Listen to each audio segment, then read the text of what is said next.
Right the way through Formula One 2022's launch season, we finally got the long-awaited news from the FIA about the outcome to its investigation into the Abu Dhabi Grand Prix and changes ahead of the new year. The big news is that Michael Masi is out as race director for Formula One going into the new season. His role is going to be split across 2 race directors in the coming year with a bit more support as part of wider change and reform within the FIA's F1 operations. We're also going to see some changes to the safety car rules when cars unlap themselves as well as relating to radio communications between the teams and the FIA after that controversial end to the season in Abu Dhabi. It's been a big news day for Formula One, right the way through Ferrari launch as well, just for some very spot-on timing. Joining me to go over all of the news from the FIA decision today is Alex Kalinauckas, Autosport's Grand Prix editor.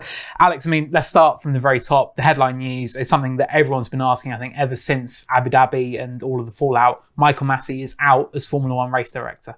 Yeah, that's the big takeaway. He's technically being offered a new position within the FIA, per the words of the new FIA president, MBS.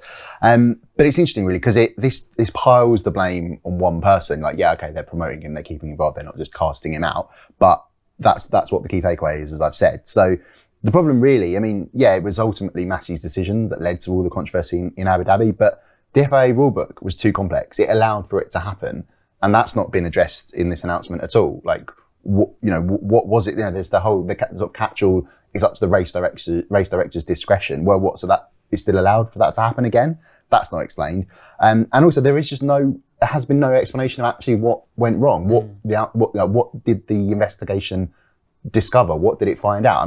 Then it's the FIA. We know they're never going to throw people under the bus, although they have done with Masi in terms of changing his role, but in terms of getting out there exactly what happened. But this is a failure to be transparent, which is what fans want, which is what Formula One fans deserve. It's about being honest with people. That's what I think wound up and upset a lot of people in Abu Dhabi, was that it was just like, right, hang on, what's going on here? This looks like, if you call it out, it looks like a fix. Like, obviously, that's not what we're saying, but it's what your mind naturally goes to in these controversial circumstances.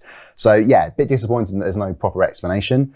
Michael Masi, very hard job to follow Charlie Whiting. You do have quite a lot of sympathy for him, but there were times when it did just feel like he was making the rules up as he went along, and we've said that consistently. And there were so many moments last year where you'd ask him questions. I know you, Luke, particularly when we were in Qatar and everything that followed Max Verstappen's move in Brazil, the previous race, the explanations just weren't clear and they weren't helpful. And it was that sort of, it's just people are upset because they care about Formula One, right? That's what their position, they're passionate on it. So just explain things more. So if you have some sympathy for him, but essentially it was his decision that led to everything, and that's why he's off. Yeah, it is a very, very big change. And I think I agree. Like, we do need, I think a lot of fans now asking, okay, well, let's see the report. Like, what actually were the findings? And quite whether we get that level of transparency, I don't know. I think we're going to see, we're probably going to see in the coming weeks more discussions about the rules. We know that they had the F1 Commission meeting earlier this week. We know that everything's going to be rubber stamped only 2 days before the start of the new season in Bahrain. But hopefully there may be a bit more clarity in terms of what those rule changes are going to be. But Masi is out. We have Niels Wittich, who was DTM's race director, and Eduardo Freitas, who's got over 20 years experience as a race director. He's been working in WEC ever since the championship started in 2012. What do we know about them? What are your thoughts on those two coming in and alternating that race director role? Yeah, key things with that. Both highly respected in their previous roles, absolutely fine with that. But having them alternate, how does that solve the consistency problem that the drivers are always referencing, the teams are always referencing, right? It's the same with the stewards constantly changing. You've got to have permanent positions because that means that it follows on and follows on. Now, the FIA, MBS has announced all this stuff about, we're going to give them more support, more technology, things like that. But so maybe that will solve the alternating problem. But on the face of it, you'd be like, well, hang on a minute. That doesn't solve the consistency problem that has long been an issue, particularly in Formula One. It's just Formula One once again, sort of this whole situation is shooting itself in the foot. It's like, everybody argues about one thing, so they say, right, we're gonna have very strict rules and processes. Then it's like, oh no, there's too much of that. We've got to let them race, and then it goes on in a continuous, ridiculous, vicious circle. But it's particularly Wittich and Freitas. Both had really high-profile clashes and controversy at the end of last season. Yeah. Both of them are coming in. Masi's just gone, but it's not like they're coming in with sort of unblemished records. In the DTM, Liam Lawson losing that title because of a move at the first corner from Kelvin van der Linde that he'd also made the day before. So that move should have been stamped out, and then the whole controversy would have gone away, but it didn't. So Niels Vitic, okay, what happened there? Questions to be asked. The same with Freitas and the GT Pro controversy in Bahrain. You know, the Ferrari car knocking the Porsche out of the way, going on to win the race and win the title, having been sort of ordered to give it back, and then they pitted, and it's all very confusing, and the order was withdrawn. So yeah, I mean, it's like, you know. I mean, it's impossible shoes to fill, really, isn't it? We've always said that it's very tough. And I think even in any series, there's always going to be these sort of like grey areas or difficulties. So, but I mean, you are right. They're not coming in with a completely, unblemished record, as you say, from being a race director. But I think one important thing with both of them is there's going to be more support moving forward in the form of Herbie Blash, who obviously was Charlie Whiting's long-serving number 2. He left the FIA around 2015, 2016, I believe. And he's now going to be back as a senior advisor supporting them. I mean, how important is it to have someone who has done this job for a very long time and knows the score completely? Well, this is the key thing. This is what breeds confidence in there as Bash comes in as a permanent senior advisor. It's harking back to that Charlie Whiting era where there were sort of grey areas, but it was like, right, we're gonna implement this because that's what is good for Formula One, good for motorsport. It's getting that experience in, and you'd like to think that he's seen it all before, done it all before. Yeah. That will assist. Works very closely with Whiting, very experienced, very well respected as well. So that at least the teams know him, and that should breed confidence as well. Certainly. And you mentioned the stewarding, and another big change that was announced by MBS in the announcement today was there's going to be a virtual race control room. He said it would be similar to VAR in football. Now, I'm a big football fan. I know you're not massively into football, but you sort of know the gist with VAR. It's very divisive. Some fans hate it. Some think it's a very good thing. Basically, the idea is you're going to have stewards who are remote, who have all the access to all these videos and everything. But how much does that actually differ from what they have at the moment? Right. So this is the most ridiculous part of what was announced today from what I can see. I do know enough about football to know that VAR itself is extremely controversial. So if you're trying to solve a controversial problem, why would you... Okay, we're going to liken to it something else that causes massive, flames to come out on social media with every decision VAR makes. But with this, you're right. What is actually different here? Because the stewards have all the videos, they have access to all these cameras. We talked about the circuits, they can see incidents in sort of ways that the TV directors FOM might not have in the sort of heat of the moment to make the decisions. But I don't think that's what that's referring to. I think it's the moment where, say for example, in Brazil last year, where Masi was deciding, do I refer this incident to the stewards? No, from what I've seen, or that was his decision.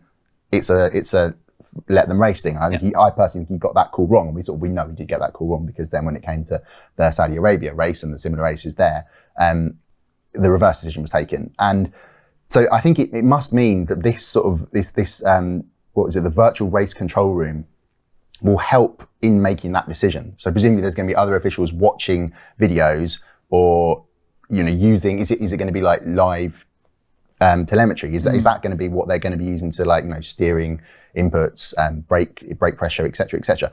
But there's a few things to that, because it's like, are they going to have like all the onboard cameras on? Because how does that work? Because at the moment, currently, the cars have to come back to the pits before you look at that. You can't see it all live. It's all very expensive, very very important technology.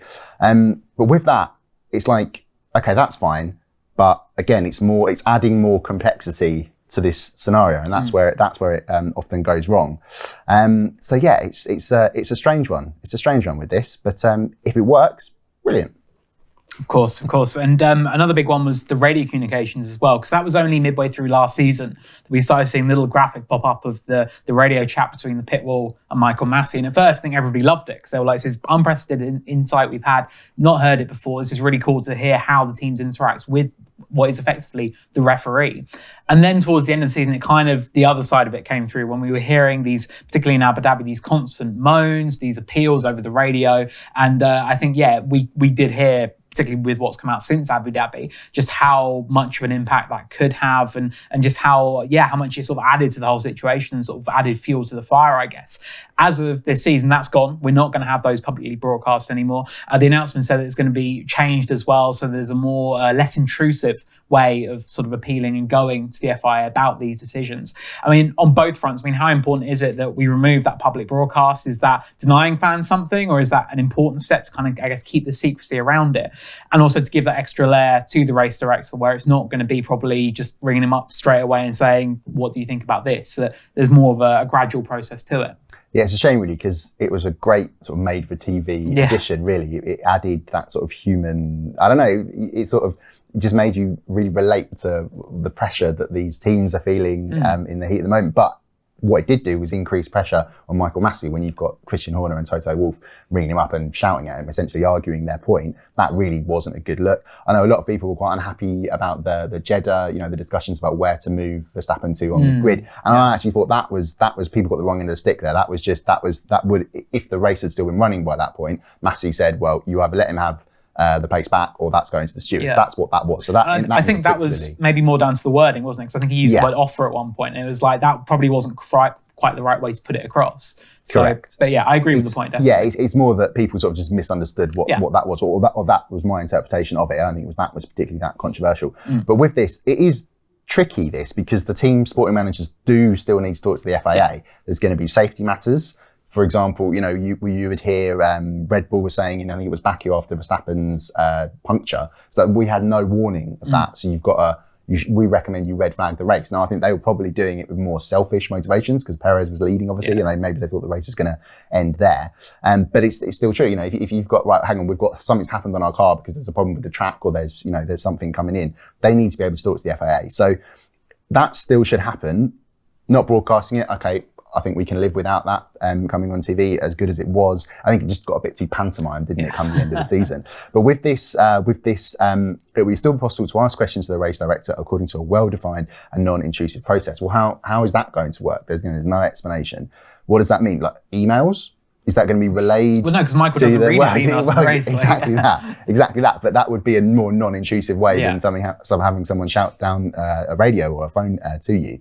But the message is going to be relayed to the race director, whichever one is operating on that race, via another official who's taking the phone call from the team managers or whatever. So that seems less intrusive. But if either of those two options are taken, it will take longer. I mean, you want these decisions to be made quickly. So I think it's good that they've taken away the ability for team principals particularly to shout at the race director, because I think it was interesting, we were on the call with Mattia Bonotto and the Ferrari driver as well, and he was talking about the pressure the race director is under, so it's good to remove as much of that as possible.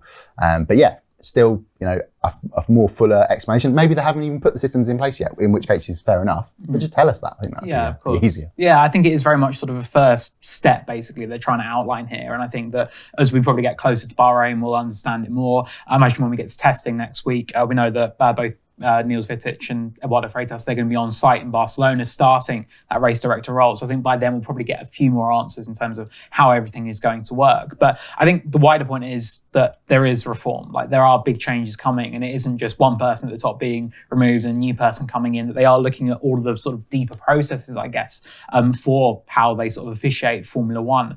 I mean, how important was it that I think in the backlash for all the fan reaction, we know some of it was perhaps too far, but a lot of it was warranted. A lot of people very upset, understandably. Lewis Hamilton, will speak to him tomorrow to find out sort of his thoughts on it all. But how important was it that they did address this and put in these changes before we went racing again and give fans some answers? I think there's a few things to go into with all of that. First of all, why did this take so long? It's been over 2 months since Abu Dhabi. I can't imagine that these decisions couldn't have been taken in a much quicker time frame. And that allowed that whole build up, the fact that Lewis Hamilton was absent from social media, he didn't speak to anyone after the race. Absolutely, his want, that's totally his decision. But that whole combination combined to spread the toxic flames and allowed people to go, this is outrageous, and carries on and things like that. And it is good that they're addressing a lot of the problems, but they're not addressing all of them. And they are essentially, to a certain degree, just making Masi the fall guy. Which you can also kind of understand, because it was his decisions that were taken, right? But anyway, what I'm saying is that the reason why we're sort of doing this, having these chats and being like, hang on, this is good, but this is also not good, is because they haven't explained things fully. Like, if there was an investigation, release the findings, release what happened. Otherwise, you've got to let the only way to move on from that is for sort of reading between the lines and understand and make our own analysis and judgment. So it is good from the FIA, but it could go further. I think the problem with the FIA for so long has been overly complex rules and situations and scenarios, and just not explaining enough. And people love explanations. Yeah. We know that from our explanations and our analysis that we write for Autosport.com and Motorsport.com. You know, the interest is there. Just that would solve a lot of the problems if they were just more open and more transparent. And I get it; it's difficult. You know, these are potentially properly legal scenarios, course, yeah. even totally less controversial ones. The whole point of Formula One is that you try and, you know, bend the rules to as much as you can to win. Right? I get it. Like, of course, it's difficult, but it could just be made. It could ideally be made simpler and more open. Definitely. I mean, I think of the Ferrari private settlement that happened just before COVID hit, and everyone was kind of asking, well, what is this private settlement? And we never quite got an answer. And Ferrari said, well, we don't want to say because of the IP and everything like that. And it did, I think, leave a lot of fans quite confused and quite in the dark. So I think there are maybe some comparisons to be drawn. I think it was a very different case. But yeah, I think clarity, that's all fans want. That's what we want as well. We want to fully understand it. We want to be able to tell fans, look, this is the ins and outs of it. So I think that hopefully in the coming days and weeks will be something we get some more answers. I think I agree, a simplification of the rule book, I think that's crucial because, even in the initial protest, they said, well, some regulations weren't applied totally, but this one overrode all of it. So it was all a bit of a mess. I think that's something that, as well as these changes they've announced initially today, they do need to go further and they do need to fully explain it, and basically for us to get to Bahrain for the first race and say, right, we know the score, we know who's in charge and how everything is going to work. Because, not only for the fans, but for the good of the drivers, because they're the ones out there racing and going wheel to wheel. So, it's definitely some big changes and some big steps. And, it's added to a very, very busy day. It was right during the Ferrari launch, wasn't it? Everything got announced. So this is what I was thinking from when you were talking about the Ferrari engine settlement. When was that decision announced? Literally the last minute when testing finished in 2020, on the final day of the final test. It was like 6 p.m. or 5 p.m, wherever it was, local time in Barcelona. And it was like, hang on a minute, you've just announced it just the moment the FIA officials and Ferrari themselves are packing up and leaving. Funny that, isn't it? And it's the same today with this announcement being made just as Ferrari were launching their car. The biggest team in Formula One, okay, they haven't won anything for years and years and years now, but it's still Ferrari. It just, there could be a totally innocent explanation, and I'm sure there is, but it doesn't look like it. And this is part of the problem. It's like, just stop doing things like that, and then a lot of your problems will be solved. Yeah, definitely. Well, hopefully this is the first step towards some proper answers towards the new Formula One season. Alex, thank you very much for joining me. And that is the big news for Formula One today. Sorry, Ferrari, but it is the news that Michael Masi is out as race director, and big changes on the horizon for the FIA's F1 team. We'll have all of the news and reaction and analysis on Autosport and Motorsport.com in the coming days. And be sure to stay tuned to our channel. We'll be doing more launch videos. We've got Mercedes coming up tomorrow, so obviously that's going to be, I think, the renewed focus once again. But we'll have all of the reaction as and when it comes.